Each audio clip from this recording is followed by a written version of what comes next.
2024 May 17 വെള്ളി. ഇന്ന് 1199 ഇടവം 3. വാർത്തകൾ വായിക്കുന്നത് ജി രവി. ജബാലിയയിൽ തീമഴ, റഫേലിലേക്ക് കൂടുതൽ സൈന്യം. ലോക കോടതിയിൽ ഇസ്രായേലിനെതിരെ വാദം ആരംഭിച്ചു. വടക്കൻ ഗാസയിൽ ജബാലിയയിലെ പ്രധാന മാർക്കറ്റിൽ ഇസ്രായേൽ നടത്തിയ കനത്ത ബോംബാക്രമണത്തിൽ ഒട്ടേറെ കെട്ടിടങ്ങൾക്ക് തീപിടിച്ചു. വടക്കൻ നഗരമായ ബെയ്ത്ത് ഹാനൂനിലെ കെട്ടിടങ്ങളും ഫാക്ടറികളും ബുൾഡോസറുകൾ ഇടിച്ചു നിരത്തി. ജബാലിയയിലെ ഉൾമേഖലകളിലേക്ക് പ്രവേശിച്ച ഇസ്രായേൽ ടാങ്കുകളെ ടാങ്ക് വേധ റോക്കറ്റുകൾ ഉപയോഗിച്ച് ഹമാസ് ചെറുത്തു. റഫേലിലേക്ക് കൂടുതൽ സൈന്യത്തെ അയക്കുമെന്ന് ഇസ്രായേൽ പ്രതിരോധ മന്ത്രി യോവ് ഗാലന്റ് പറഞ്ഞു. റഫേലിലെ ഹമാസിൻ്റെ തുരങ്കങ്ങൾ നശിപ്പിച്ചെന്നും അവകാശപ്പെട്ടു. ജബാലിയയിൽ ഒട്ടേറെ പേർ കൊല്ലപ്പെടുകയും പരിക്കേൽക്കുകയും ചെയ്തതായി വിവരമുണ്ടെങ്കിലും വൈദ്യസഹായവുമായി അവിടേക്ക് എത്താനാകാത്ത സ്ഥിതിയാണെന്ന് സന്നദ്ധ സംഘടനകൾ പറഞ്ഞു. ഇസ്രായേൽ ആക്രമണങ്ങളിൽ ഇതുവരെ 35,272 പലസ്തീൻകാർ കൊല്ലപ്പെട്ടു. 79,205 പേർക്ക് പരിക്കേറ്റു. ഹേഗിലെ UN ലോക കോടതിയിൽ ഇസ്രായേലിനെതിരായ ദക്ഷിണാഫ്രിക്കയുടെ പരാതിയിൽ 2 ദിവസത്തെ വാദം ആരംഭിച്ചു. റഫ ആക്രമിക്കുന്നത് തടയണമെന്നാണ് ആവശ്യം. 4ാം വട്ടമാണ് ഗാസ വിഷയത്തിൽ ദക്ഷിണാഫ്രിക്ക ലോക കോടതിയെ സമീപിക്കുന്നത്. അതിനിടെ ഗാസ മുനമ്പിലെ താൽക്കാലിക തുറമുഖത്തിൻ്റെ പണി US സേന പൂർത്തിയാക്കി. കടൽമാർഗം സഹായവുമായി എത്തുന്ന കപ്പലുകൾക്ക് ഇവിടെ അടുക്കാനാകും.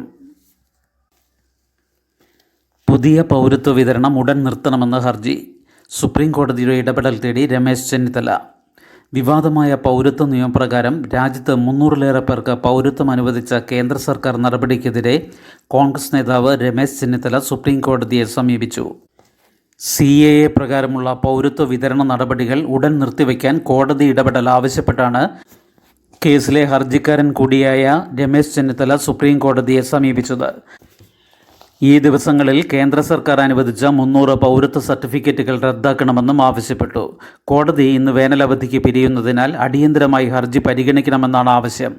തിരഞ്ഞെടുപ്പ് പെരുമാറ്റച്ചട്ടം നിലനിൽക്കെ തിരഞ്ഞെടുപ്പ് കമ്മീഷന്റെ അനുമതി വാങ്ങാതെയാണ് സർക്കാർ നടപടിയെന്നും ആരോപിച്ചു. ലോക്സഭാ തിരഞ്ഞെടുപ്പിന് തൊട്ടു മുൻപ് CAA വ്യവസ്ഥകൾ ധൃതി പിടിച്ച് നടപ്പാക്കുന്നുവെന്ന ആരോപണം കഴിഞ്ഞ മാർച്ചിൽ സുപ്രീം കോടതി മുൻപാകെ എത്തിയെങ്കിലും സ്റ്റേ ആവശ്യം അംഗീകരിച്ചിരുന്നില്ല. പൗരത്വം നൽകുന്നതിനുള്ള അടിസ്ഥാന സൗകര്യങ്ങളായിട്ടില്ലെന്ന കേന്ദ്രവാദം അംഗീകരിച്ചാണ് ഇത്. CAA ഇല്ലാതാക്കാൻ ആർക്കാണ് ധൈര്യമെന്ന് നരേന്ദ്രമോദി. പൗരത്വ നിയമ ഭേദഗതി അതായത് CAA ഇല്ലാതാക്കാൻ ധൈര്യമുള്ള ആരെങ്കിലും ഈ രാജ്യത്ത് ജനിച്ചിട്ടുണ്ടോ എന്ന് പ്രധാനമന്ത്രി നരേന്ദ്രമോദിയുടെ വെല്ലുവിളി. പൗരത്വ ഭേദഗതി നിയമം എടുത്തുകളയുമെന്ന പ്രതിപക്ഷ വാഗ്ദാനത്തെയാണ് മോദി സൂചിപ്പിച്ചത്. മോദി പോകുമ്പോൾ CAAയും പോകുമെന്നാണ് ഇന്ത്യ സഖ്യത്തിലുള്ള ചിലർ പറയുന്നത്. നിങ്ങൾ എന്ത് വേണമെങ്കിലും ചെയ്തോളൂ, പക്ഷേ പൗരത്വ ഭേദഗതി നിയമം എടുത്തുകളയാൻ ആർക്കും കഴിയില്ല. ഇന്നലെ UPയിലെ അസംഗഡിൽ തിരഞ്ഞെടുപ്പ് റാലിയിൽ അദ്ദേഹം പറഞ്ഞു. CAA അനുസരിച്ച് 300ഓളം പേർക്ക് പൗരത്വം നൽകിയതിൻ്റെ പിറ്റേന്നായിരുന്നു പ്രസംഗം. മോദിയുടെ ഗ്യാരണ്ടി എന്താണെന്നതിൻ്റെ മികച്ച ഉദാഹരണമാണ് CAA എന്നും അദ്ദേഹം പറഞ്ഞു. അമിത്ഷായ്ക്ക് തടസ്സം യോഗിയെന്ന് കേജ്രിവാൾ. വിവാദ പ്രസ്താവന ആവർത്തിച്ച് കേജ്രിവാൾ. BJP വീണ്ടും അധികാരത്തിലെത്തിയാൽ UP മുഖ്യമന്ത്രി സ്ഥാനത്ത് നിന്ന് യോഗി ആദിത്യനാഥിനെ ഒഴിവാക്കുമെന്നും ആഭ്യന്തരമന്ത്രി അമിത്ഷായെ പ്രധാനമന്ത്രിയാക്കുമെന്നുമുള്ള വാദം ഡൽഹി മുഖ്യമന്ത്രി അരവിന്ദ് കെജ്രിവാൾ ആവർത്തിച്ചു. അമിത്ഷായുടെ വഴിയിൽ ആരെങ്കിലും തടസ്സമായിട്ടുണ്ടെങ്കിൽ അത് യോഗി ആദിത്യനാഥാണ്. അതിനാൽ കേന്ദ്രത്തിൽ അധികാരത്തിലെത്തിയാൽ 2 മാസത്തിനുള്ളിൽ അദ്ദേഹത്തെ മുഖ്യമന്ത്രി സ്ഥാനത്ത് നിന്ന് മാറ്റും. തെരഞ്ഞെടുപ്പ് പ്രചാരണത്തിൻ്റെ ഭാഗമായി ഉത്തർപ്രദേശിലെത്തിയ അദ്ദേഹം സമാജ്വാദി പാർട്ടി നേതാവ് അഖിലേഷ് യാദവിനൊപ്പം മാധ്യമങ്ങളെ കണ്ടപ്പോഴായിരുന്നു തൻ്റെ വാദം ആവർത്തിച്ചത്. സംവരണം ഇല്ലാതാക്കാൻ വേണ്ടിയാണ് ലോക്സഭാ തെരഞ്ഞെടുപ്പിൽ 400-ന് മുകളിൽ സീറ്റിന് വേണ്ടി BJP ശ്രമിക്കുന്നത്. BJP നേതാക്കൾ എക്കാലവും സംവരണത്തിന് എതിരാണ്. വീണ്ടും അധികാരത്തിലെത്തിയാൽ ഭരണഘടനയിലെ നിർദ്ദേശങ്ങൾ മാറ്റി എഴുതുകയും പട്ടികജാതി വർഗ OBC സംവരണങ്ങൾ ഇല്ലാതാക്കുകയും ചെയ്യും. വീണ്ടും അധികാരത്തിലെത്തിയാൽ വലിയ കാര്യങ്ങൾ ചെയ്യുമെന്നാണ് BJP പറയുന്നത്. അവർ പറയുന്ന വലിയ കാര്യം ഈ സംവരണം ഇല്ലാതാക്കലാണോ എന്നും കേജ്രിവാൾ ചോദിച്ചു. ദക്ഷിണേന്ത്യ കണക്ക് കൂട്ടലുകളുടെ കാലം. 56 കടക്കാൻ കോൺഗ്രസ്. കർണാടകയ്ക്കപ്പുറം സാന്നിധ്യം അറിയിച്ചില്ലെങ്കിൽ 400+ ലക്ഷ്യം BJPക്ക് അസാധ്യം. 400 സീറ്റ് എന്ന ലക്ഷ്യം കൈവരിക്കണമെങ്കിൽ BJP ദക്ഷിണേന്ത്യയിൽ കർണാടകയ്ക്കപ്പുറം സാന്നിധ്യം അറിയിച്ചു തീരൂ. കർണാടകയിൽ നിലവിലെ ആധിപത്യം നിലനിർത്തുകയും വേണം. ഹിന്ദി ഹൃദയഭൂമിയിൽ BJPക്കുള്ള ആധിപത്യം മറികടക്കണമെങ്കിൽ ദക്ഷിണേന്ത്യയിൽ 56 സീറ്റെങ്കിലും നേടണമെന്നാണ് കോൺഗ്രസിൻ്റെ കണക്ക്.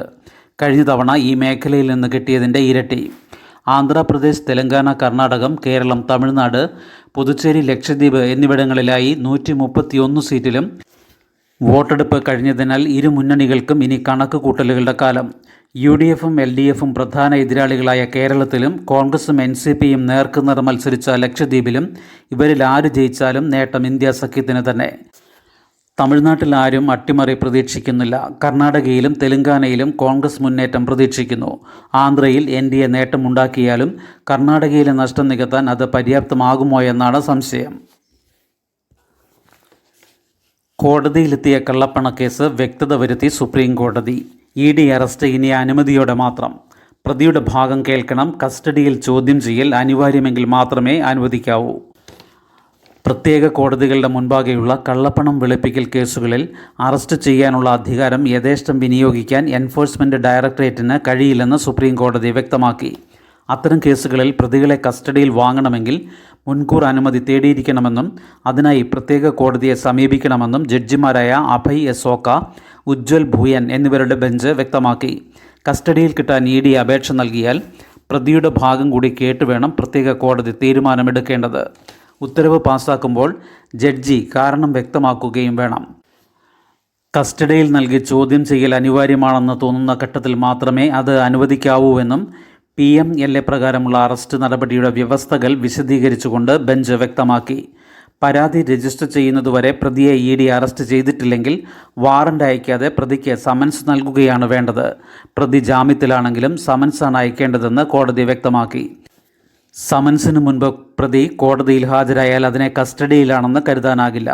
പ്രതിക്ക് ജാമ്യാപേക്ഷ നൽകുകയും ചെയ്യാം. അതേസമയം നിയമപ്രകാരം വിചാരണ കോടതിക്ക് ജാമ്യ വ്യവസ്ഥ നിശ്ചയിക്കാം.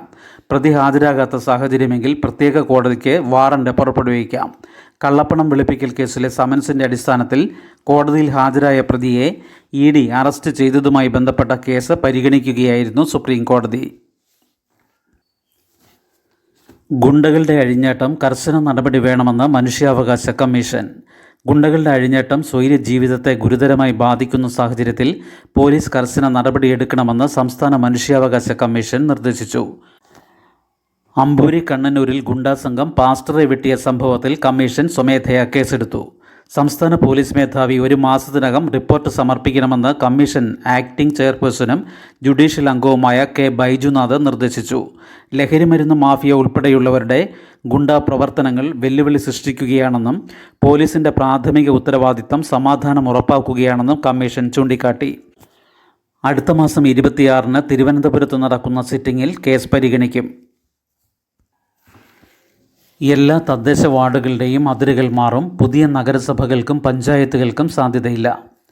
അടുത്ത വർഷം നടക്കുന്ന തദ്ദേശ സ്ഥാപന തിരഞ്ഞെടുപ്പിന് മുൻപ് വാർഡ് വിഭജനം നടത്താൻ ഓർഡിനൻസ് കൊണ്ടുവരുന്ന നടപടികളിലേക്ക് സർക്കാർ നീങ്ങിയതോടെ നഗരസഭകൾക്കും ഗ്രാമപഞ്ചായത്തുകൾക്കും പുറമെ ബ്ലോക്ക്, ജില്ലാ പഞ്ചായത്തുകൾ ഉൾപ്പെടെ 1200ഓളം തദ്ദേശ സ്ഥാപനങ്ങളിൽ പുതിയ ഒരു വാർഡ് സൃഷ്ടിക്കപ്പെടും. ഇതിനൊപ്പം നിലവിലുള്ള വാർഡുകളുടെ അതിർത്തികളിൽ വരുന്ന മാറ്റം അതത് സ്ഥാപനങ്ങൾ ഭരിക്കുന്ന രാഷ്ട്രീയ പാർട്ടികൾക്ക് നിർണായകമാണ്. വാർഡ് വിഭജനത്തിനായി ഓർഡിനൻസ് കൊണ്ടുവരുന്നതിൽ തീരുമാനമെടുക്കാൻ 20-ന് പ്രത്യേക മന്ത്രിസഭാ യോഗം ചേരുന്നുണ്ട്. പുതിയ നഗരസഭകളോ പഞ്ചായത്തുകളോ രൂപീകരിക്കേണ്ട സാഹചര്യമില്ലെന്നാണ് LDFിൽ മാസങ്ങൾക്ക് മുൻപ് രൂപപ്പെട്ട ധാരണ. 1200 തദ്ദേശ സ്ഥാപനങ്ങളിലായി 21,900 വാർഡുകളാണ് നിലവിലുള്ളത്. സംസ്ഥാനത്താകെ തദ്ദേശ സ്ഥാപന വാർഡുകൾ ഒടുവിൽ പുനർനിർണയിച്ചത് 2010-ലെ തദ്ദേശ തെരഞ്ഞെടുപ്പിന് മുൻപാണ്. 2015-ൽ ചില ഗ്രാമപഞ്ചായത്തുകളെ നഗരസഭകളായും കണ്ണൂർ നഗരസഭയെ കോർപ്പറേഷനായും ഉയർത്തിയതോടെ ഈ സ്ഥലങ്ങളിൽ വാർഡുകളുടെ അതിർത്തികളിൽ വ്യത്യാസം വന്നു. ഗ്രാമപഞ്ചായത്തുകളിൽ ചിലത് നഗരസഭകളായതോടെ ഈ ഭാഗങ്ങൾ ബ്ലോക്ക്, ജില്ലാ പഞ്ചായത്തുകളിൽ നിന്ന് ഒഴിവായി. പൊതു തിരഞ്ഞെടുപ്പിൽ നിന്ന് വേറിട്ട് മറ്റൊരു സമയത്ത് തിരഞ്ഞെടുപ്പ് നടക്കുന്ന മട്ടന്നൂർ നഗരസഭയിലും വാർഡ് വിഭജനം നടന്നിരുന്നു. നല്ല ആരോഗ്യത്തിന് ICMR മാർഗരേഖ. ഭക്ഷണത്തിന് മുൻപും ശേഷവും 1 മണിക്കൂർ നേരം കാപ്പിയും ചായയും കുടിക്കുന്നത് ഒഴിവാക്കണമെന്ന് Indian council of medical research അതായത് ICMR നിർദ്ദേശിക്കുന്നു. നല്ല ആരോഗ്യത്തിനും ഭക്ഷണശീലങ്ങൾക്കുമായി പുറത്തിറക്കിയ മാർഗരേഖയിലാണ് ഇക്കാര്യമുള്ളത്. ശരീരം ഇരുമ്പിനെ ആഗിരണം ചെയ്യുന്നത് തടസ്സപ്പെടുത്താൻ ഇത്തരം പാനീയങ്ങളിലെ ടാനിൻ എന്ന ഘടകം കാരണമാകും. ഇത് അനീമിയയ്ക്ക്, അതായത് വിളർച്ചയ്ക്ക് കാരണമാകും. കാപ്പിയും ചായയും കൂടുതലായി കുടിക്കുന്നതിനെയും ICMR വിലക്കുന്നു. കഫീൻ നാഡീവ്യവസ്ഥയെ ഉത്തേജിപ്പിച്ച് അതിനോടുള്ള ആസക്തി വർദ്ധിപ്പിക്കാം. രക്താതിസമ്മർദ്ദം, ഹൃദ്രോഗം എന്നിവയ്ക്കുള്ള സാധ്യതയും കൂട്ടും. അതേസമയം പാൽ ചേർക്കാത്ത ചായ കുടിക്കുന്നതാണ് ഉചിതമെന്നും നിർദ്ദേശമുണ്ട്. ഭക്ഷണശീലത്തിലെ പ്രശ്നമാണ് രാജ്യത്തെ 56% രോഗങ്ങൾക്കും കാരണമെന്നാണ് ICMRന്റെ നിരീക്ഷണം. മാർഗരേഖയിലെ പ്രധാന നിർദ്ദേശങ്ങൾ: പച്ചക്കറികളും പയർവർഗ്ഗങ്ങളും ആവശ്യാനുസരണം കഴിക്കുക, എണ്ണയും കൊഴുപ്പും മിതമാക്കുക, മസിൽ പെരുപ്പിക്കാനുള്ള പ്രോട്ടീൻ സപ്ലിമെൻറ്റുകൾ ഒഴിവാക്കുക, നല്ല പ്രോട്ടീനുകളും അമിനോ ആസിഡുകളും ഉറപ്പാക്കുക, കായികമായി സജീവമായിരിക്കുക, വ്യായാമം ചെയ്യുക, ഉപ്പിൻ്റെ ഉപയോഗം കുറയ്ക്കുക, അമിതമായി സംസ്കരിച്ചതും കൊഴുപ്പ്, ഉപ്പ്, മധുരം എന്നിവ കൂടിയതുമായ ഭക്ഷണങ്ങളുടെ ഉപയോഗം പരമാവധി കുറയ്ക്കുക. ശുഭദിനം. നന്ദി.